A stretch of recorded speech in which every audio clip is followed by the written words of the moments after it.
मेरी सोच है फेयरनेस होनी चाहिए, न्याय होना चाहिए। हम कास्ट सेंसस की बात कर रहे हैं, डरो मत। लोग माइनॉरिटी की संख्या को कम दिखा रहे हैं कि जाति गणना के बगैर पता नहीं चलता।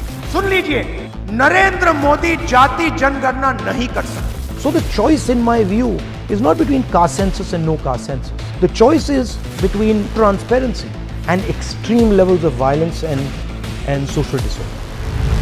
People who define how this country is governed. Of course, 90 people, secretaries, are responsible for managing the core of the government of India. And I ask myself the question, how many of the 90 people come from the OBC community?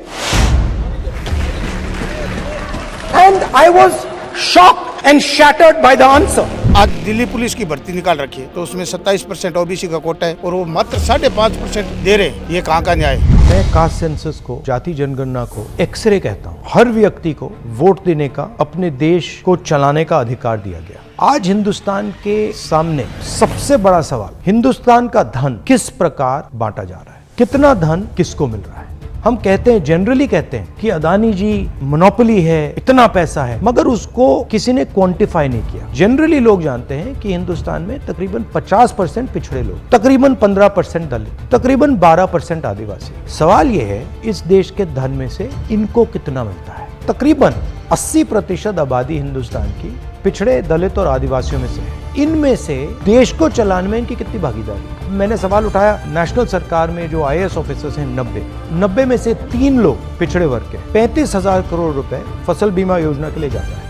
कहां से आता है? GST से आता है। मतलब OBC के जेब से, गरीब जनरल कास्ट के जेब से, दलित और आदिवासी के जेब से। कहां जाता है? 35,000 करोड़ रुपए नरेंद्र मोदी 16 कंपनीज को देते हैं। ओबीसी की क्या हिस्ट्री है? वो जो आपकी हिस्ट्री है उसको दबाया गया है। 50% आबादी है, उसको कुचला गया है और आपको बताया गया कि भैया आपकी कोई हिस्ट्री नहीं है।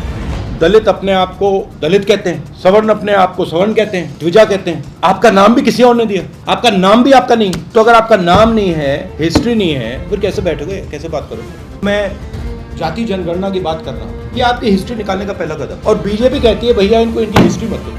हिस्ट्री दे दी तो फाउंडेशन बन जाएगी, नींव बन जाएगी, नींव बन जाएगी तो इमारत बन जाएगी। जो ओबीसी, दलित, आदिवासी तपस्या कर रहा है उसका फल उसको नहीं मिल रहा है। किसान 17 घंटे काम करेगा, उसको पैसा नहीं मिलेगा।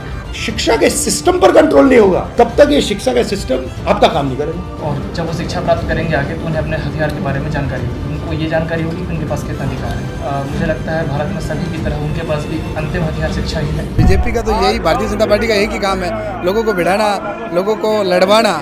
और जातीय अगर हो जाएंगे तो शायद लोगों को बराबर प्रतिनिधित्व मिल पाएगा, सरकार में उनकी भागीदारी हो पाएगी। ओबीसी वर्ग है वो बहुत ही पिछड़ा हुआ है और उसके जो हक है वो आज तक ओबीसी वर्ग को नहीं मिल पाए। तकरीबन 60-65% ओबीसी वर्ग रहता है, लेकिन ओबीसी को जो चाहिए वो आज तक नहीं मिला। भारत माता का सबसे बड़ा भाग दलित, आदिवासी और पिछड़ा है। नरेंद्र मोदी ने 14 लाख करोड़ रुपया हिंदुस्तान के सबसे बड़े अरबपतियों का कर्जा माफ किया है। उसमें एक आदिवासी नहीं, एक दलित नहीं, एक पिछड़ा नहीं। मतलब हिंदुस्तान की 80% आबादी में से कोई नहीं। सुन लीजिए, नरेंद्र मोदी जाति जनगणना नहीं कर सकते।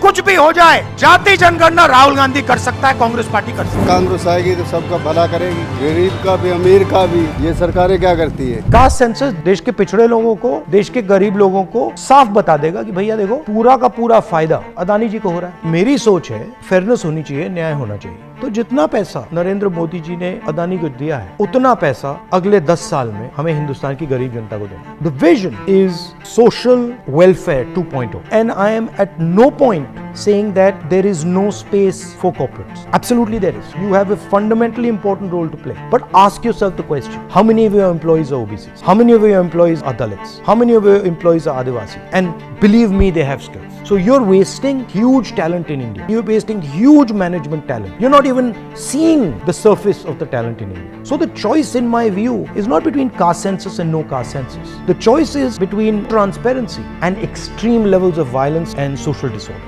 And what I as a patriotic Indian am trying to do is trying to make sure that we don't enter into a space of massive social disorder and that we resolve this conflict and we create a new situation which is a win-win for all parties.